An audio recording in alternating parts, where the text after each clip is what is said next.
Well, Yeah. Apple might want to use part of that budget to fix the iPhone XS Yes. because I hear it's not charging for some users.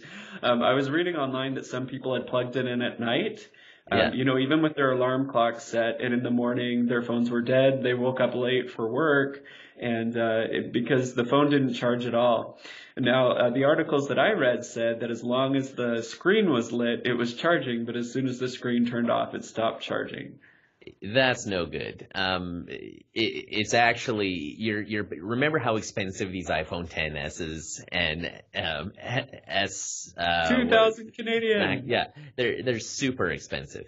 So to be able to plug it in and think you're going to have a full charge in the morning. I mean, some people are road warriors, or they constantly are on the move. You take transit to work. I mean, where are you going to plug it in?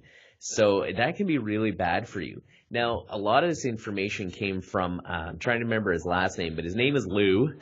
Our listeners, maybe we'll put a link in the doobly-doo down below here if you watch it on YouTube or in the notes to our podcast. But he was known for Bendgate. And he's a video blogger on YouTube out of Toronto, and I really like his style, but he does take a hard anti-Apple line because it made him money, and I think he honestly likes Android better.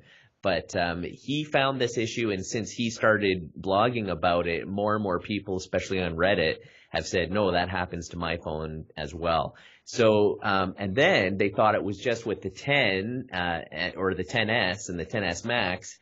And then they realize some of the older phones as well have this issue. So they think it's an issue with the latest iOS version, and hopefully a patch can fix it for everybody.